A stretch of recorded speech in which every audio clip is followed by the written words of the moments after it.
Nos lointains ancêtres ont, à leur insu, laissé derrière eux des objets et des artefacts qui nous fascinent. Si seulement ils avaient laissé des notes avec ces objets pour nous guider dans notre quête de compréhension. Néanmoins, nous nous lançons dans ce voyage de découverte, dévoilant des trouvailles remarquables et reconstituant leurs histoires. Le passé reste une énigme, mais efforçons-nous ensemble de le comprendre.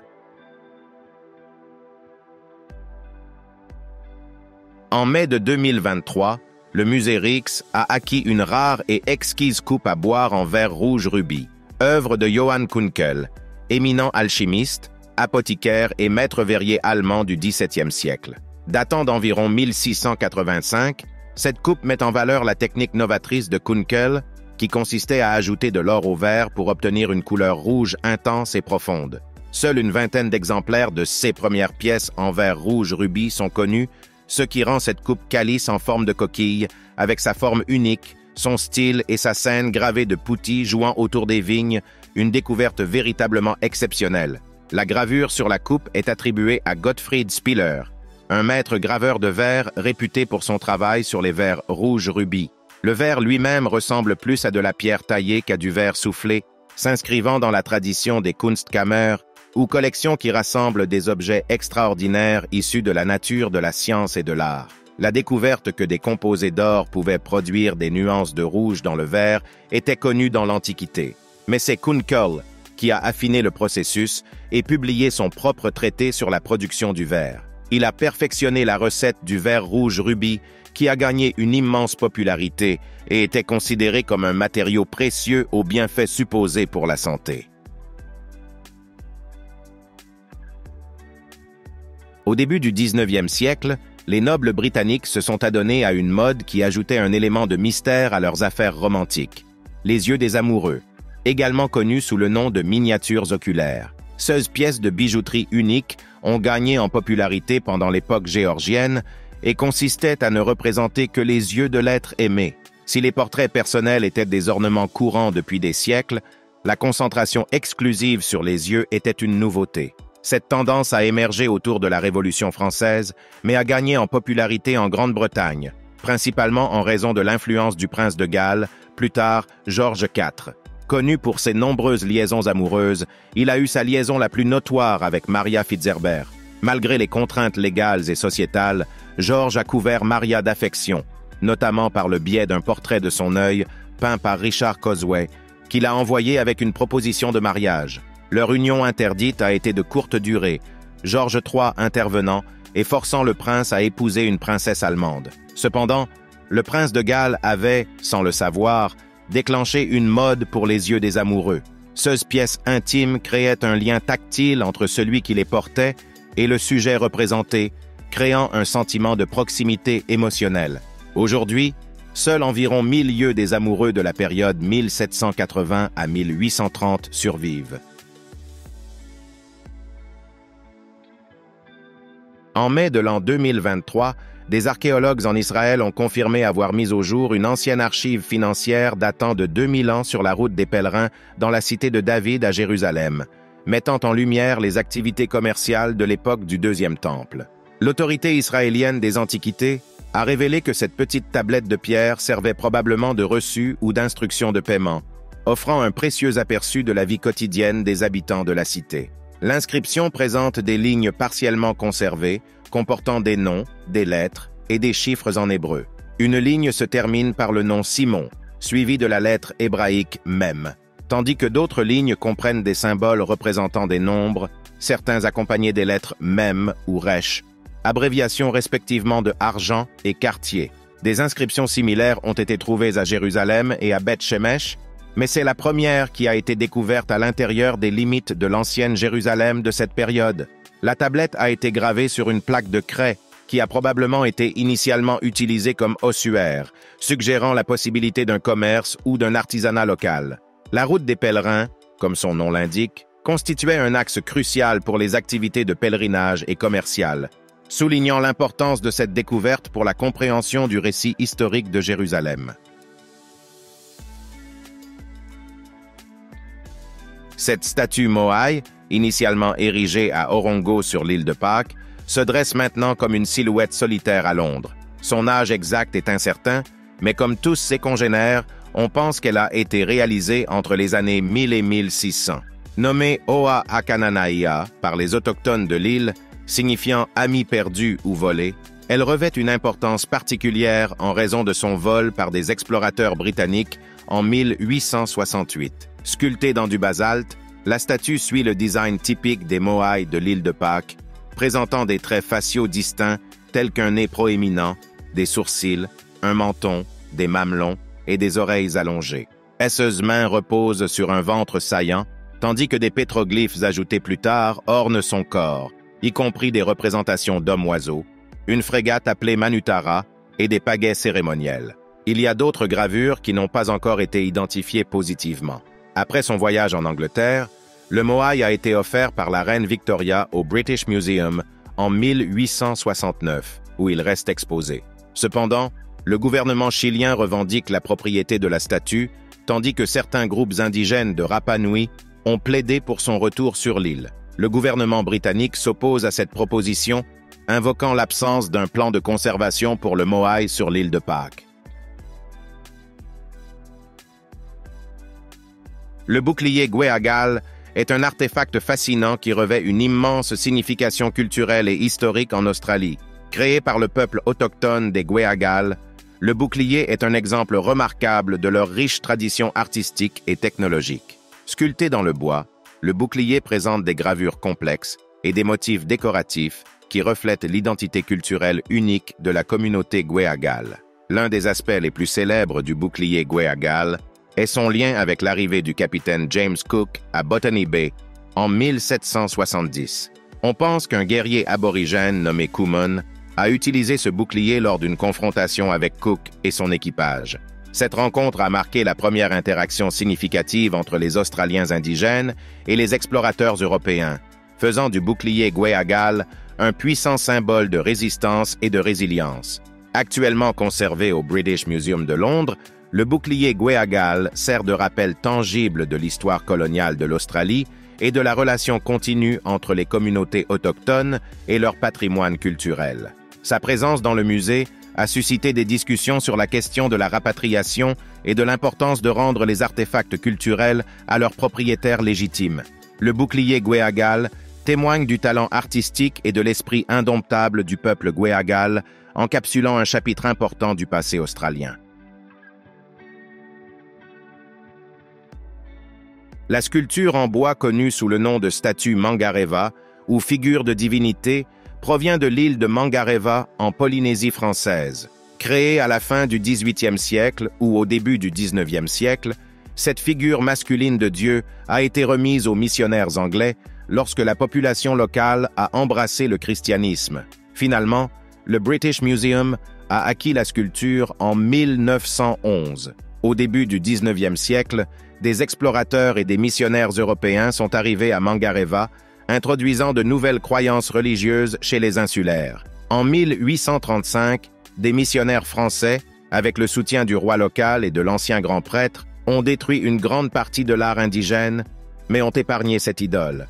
La London Missionary Society a probablement obtenu la statue dans les années 1820 et l'a plus tard prêtée au British Museum avant de la vendre à la collection nationale. La statue de Mangareva est sculptée dans du bois polynatif de la région et reste en grande partie intacte, ne manquant que des parties de ses bras et de ses pieds. La figure représente une divinité masculine debout, présentant des caractéristiques distinctes uniques à l'art de Mangareva. Bien que sa signification précise et son nom soient incertains, les érudits suggèrent qu'elle pourrait représenter soit le dieu agricole Rongo, soit le dieu principal de Mangareva II. Les galets peints, confectionnés dans le nord de l'Écosse durant le début de l'époque médiévale, révèlent des aperçus fascinants sur la culture de cette époque. Ces petits galets de quartzite de plage sont ornés de motifs brun foncé, incluant des points, des lignes ondulées, des cercles, des pentacles, des croissants et des triangles, ressemblant aux motifs de pierres symboliques pictes. La substance utilisée pour la peinture reste non identifiée, bien que le goudron de tourbe soit une possibilité probable. Environ 55 galets peints ont été découverts jusqu'à présent, principalement sur des sites de ruisseaux et des lieux liés à l'époque des Pictes. Ces galets auraient pu servir de pierre de fronde ou de pierre de charme, censées posséder des propriétés magiques et curatives. Selon la folklore écossaise, Saint Columba a béni un galet de pierre blanche provenant de la rivière Ness, qui avait le pouvoir de guérir les maladies lorsqu'il était placé dans l'eau. Cette légende souligne l'importance des pierres aux propriétés curatives, une croyance qui perdure encore aujourd'hui, même dans le monde développé. Les galets peints offrent une connexion tangible aux croyances et traditions anciennes, apportant des aperçus précieux sur la culture du début de l'époque médiévale en Écosse. Leur présence met en lumière l'importance culturelle de ces artefacts et leur rôle dans les pratiques anciennes. Le tambour akan est un instrument de musique originaire d'Afrique de l'Ouest, notamment parmi le peuple Akan du Ghana et de Côte d'Ivoire. Ce tambour revêt une profonde signification culturelle et historique au sein de la société Akan. Fabriqué avec une attention méticuleuse aux détails, le tambour akan démontre un savoir-faire exceptionnel et une habileté artistique. Sa forme distinctive en sablier, taillée dans un seul morceau de bois, capte le regard et l'imagination. Les peaux de tambour de l'akan sont faites de peaux d'animaux tendus fermement sur le cadre en bois, produisant des sons résonnants et vibrants lorsqu'ils sont frappés. Les rythmes produits par des batteurs qualifiés véhiculent des messages, annoncent des événements importants et reflètent le riche patrimoine culturel du peuple akan. Le tambour sert de moyen de communication, permettant aux communautés de s'unir, d'exprimer des émotions et d'évoquer des esprits ancestraux lors de cérémonies et de rituels. Au-delà de sa fonction musicale, le tambour akan incarne l'identité collective du peuple akan, ses traditions culturelles et ses croyances spirituelles. Sa présence dans les rassemblements sociaux, les festivals et les rites de passage témoigne de son importance persistante. Aujourd'hui, le tambour akan a transcendé son contexte culturel original et est célébré comme un symbole du patrimoine africain et de l'excellence artistique à travers le monde.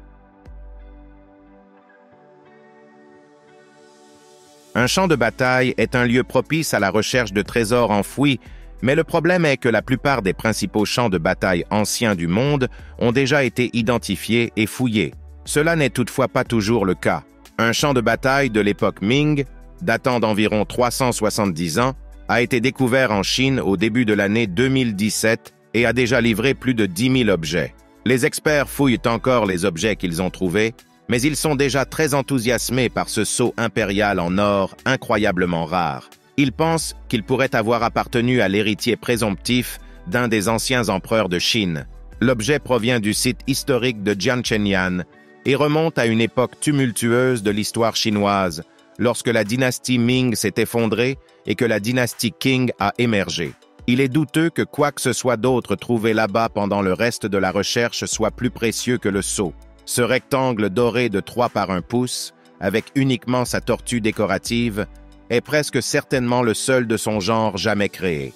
Il pourrait même être tombé entre les mains de Xiang Xinsong, le chef rebelle connu sous le nom de Tigre jaune, qui a dirigé le soulèvement contre l'Empire Ming.